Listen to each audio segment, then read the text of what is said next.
Wildlife SOS has been known to end the 400-year-old dancing bear tradition in the country.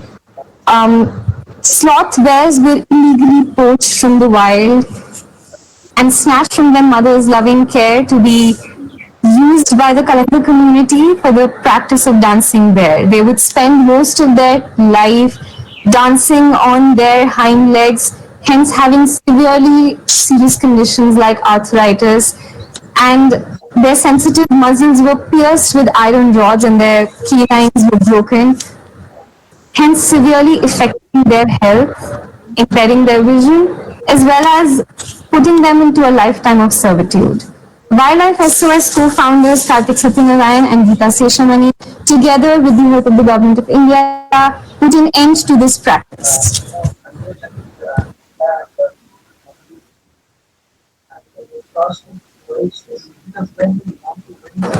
For the dancing bear tradition, mother bears are killed and the cubs are poached from their loving care. Their teeth are smashed with metal rods and their delicate muscles are pierced, which leads to permanent disfigurement and permanent injury.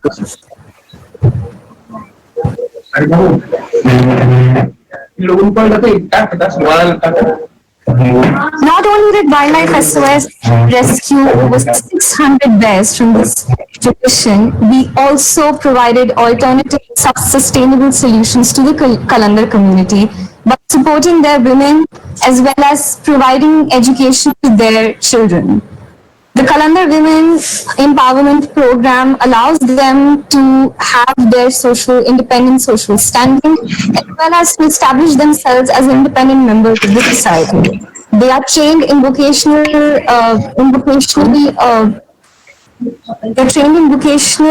education like embroidery as well as stitching, and their and everything that they create is readily available at our centers in Mumbai and Agra.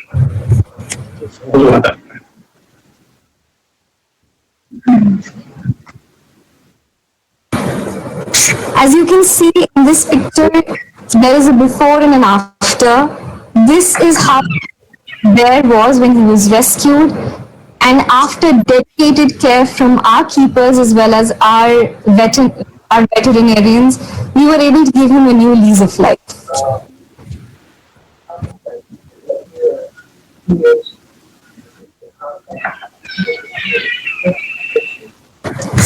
In 2009, Wildlife SOS successfully eradicated the practice of dancing bears in India and rehabilitated over 600 bears in India.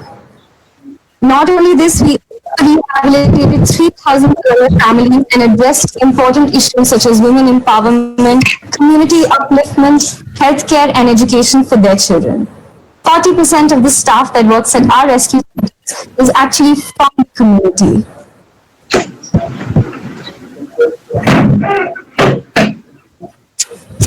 Not only this, Wildlife SOS also has an anti-poaching unit active all over the country with local trackers and informants on the ground right now as we speak.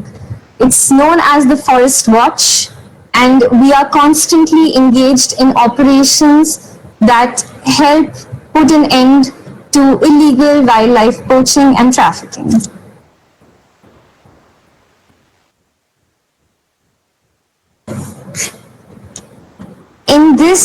In this slide, we also have rescued a tiger from a deadly poacher's snare that permanently disfigured his paw. After the care given by our vets and our keepers, the tiger is.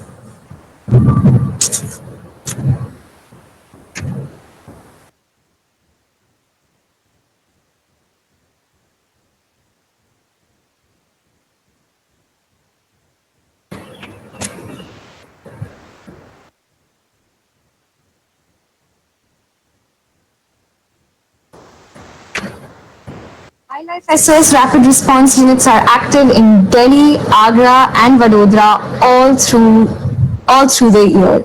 Despite there being the COVID-19 lockdown, We have received over 600 calls during this time to rescue wildlife that is in distress.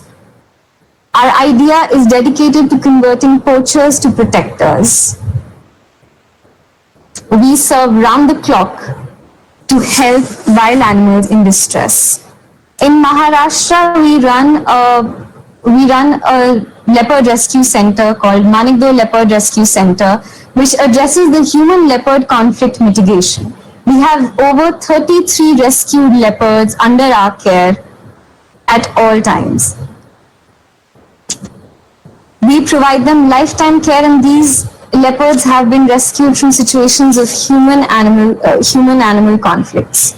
Coming to a very important part of what Wildlife SOS does, the elephants. Elephants are revered in the country and are worshipped, but recent ongoings in the country has made us question this stance.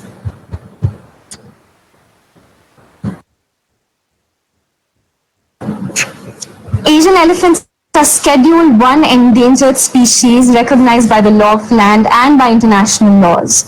98% of the elephants will be gone if proper conservation efforts are not put in place. Over 100 years ago, there were 1 million elephants in the country. But in the past 10 years, rampant poaching has led to a sharp decline in the elephants' population in the wild and an increase in their population in captivity.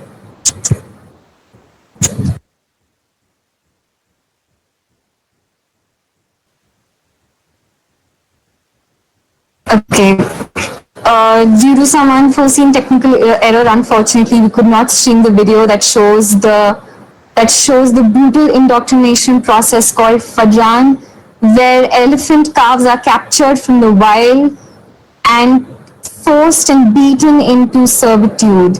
They are chained to concrete and tiny kraals that do not allow free movement, and gradually their spirit is broken for them to become tamed elephants from a wild elephant that they actually are.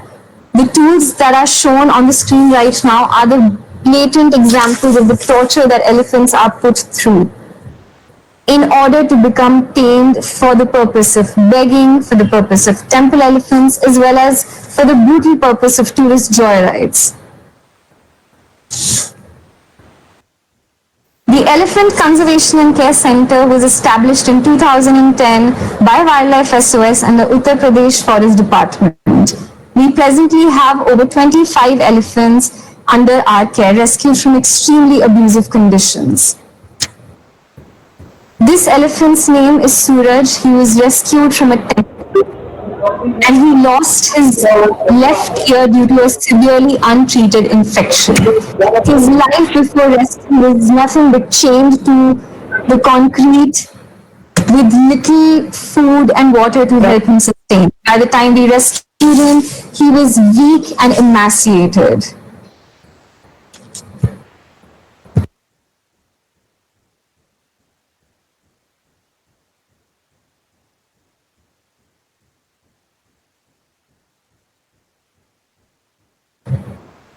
On the screen right now is Raju. Raju's story is extremely heartbreaking. He was rescued as a begging elephant from Uttar Pradesh. And when he was rescued, his feet were in absolutely terrible condition. He had spiked chains digging into his ankles. And when the spiked chains came off, there was nothing but pus and blood that was.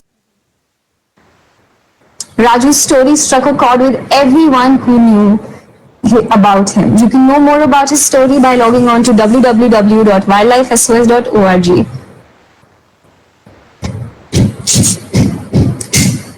Illegal elephant trafficking is an evil that the country is presently faced with. Captive elephants are made by snatching them away from their herd in the wild. Most elephants that are owned in the country are owned illegally without any proper legal ownership papers. The enforcement of laws have to be so strict that there has to be a complete end to the illegal trade of elephants. In our sanctuary in Mathura, rescued elephants enjoy a free life. They enjoyed a relaxed life away from abuse and enjoying the way that they actually deserve. Enforcing laws is a deterrent to illegal trafficking of elephants. Wildlife SOS dedicatedly works in tackling the evil called illegal trafficking by uh, through our Elephant Legal Defense Fund.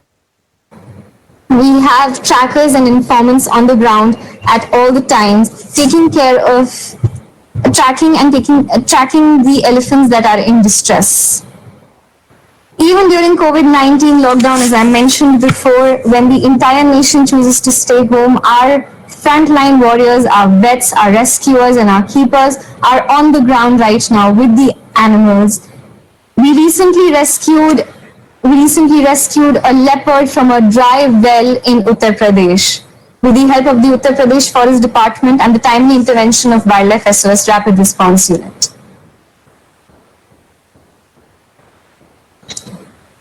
We rescued a black juvenile ibis from the Prime Minister's residence last week, and we also rescued a flamingo. We also rescued a flamingo. Wildlife SOS Rapid Response Unit is active constantly in rescuing snakes that are found in shops, in houses, in residences, and in gardens because it's an important part to reintroduce them back into the wild after they are rescued.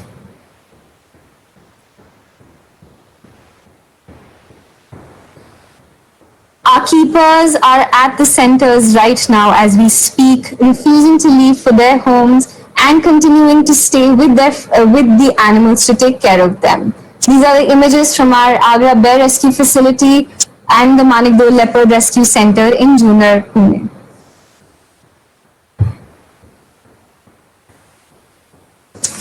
Our frontline heroes, our vets, are also active all through during this time by rendering treatments to our rescued elephants. Shown also on the screen are our keepers. Wildlife SOS runs an active campaign called Refuse to Ride, where we educate people into bringing to light the abusive conditions that an elephant has to go through to become tameable and rideable for tourist joyrides.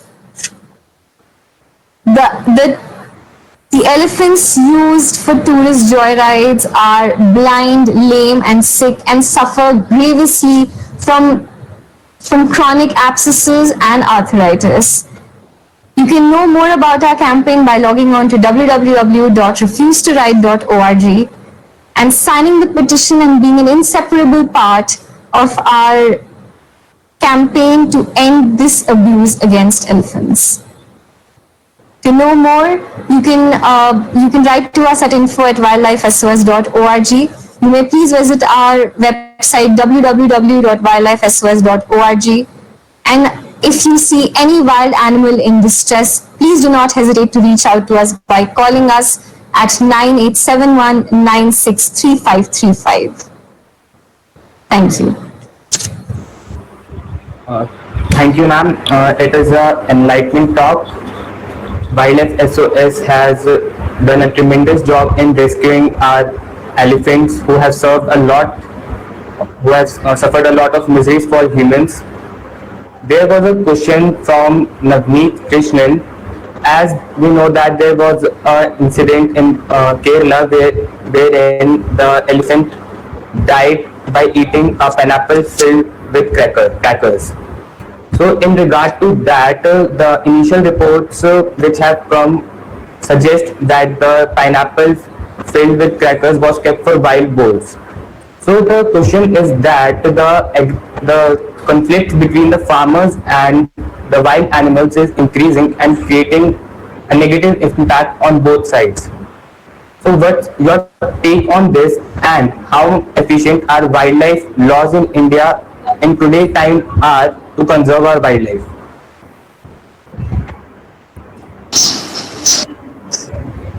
Thank you for your question, Navleen. I'll be more than glad to answer it. Indeed, the pregnant wild elephant The pregnant wild elephant's death in Kerala has struck a chord with every one of us, and questioning the sheer audacity of to the level at which humanity can stoop down to.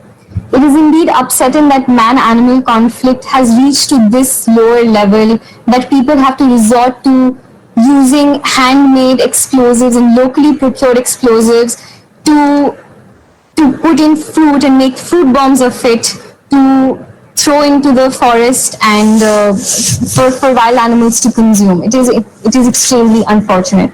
Wildlife SOS is presently writing an active petition where we are urging Kerala Police and Forest Department to put an end to the sale and ban the procurement of these locally made explosives that are used to ward off wild animals from entering human habitations. There are always many different ways that human-animal conflict can be mitigated, that coexistence can be encouraged. You can sign the petition by logging on to www.wildlifesos.org, and we have a petitions page there. The more people that sign, the more active the campaign gets, the more fuel it gets, and the more we can encourage and educate people on putting a complete end to this practice. Indeed, the wild elephant in Kerala suffered gravely, her calf suffered gravely before even coming into this world.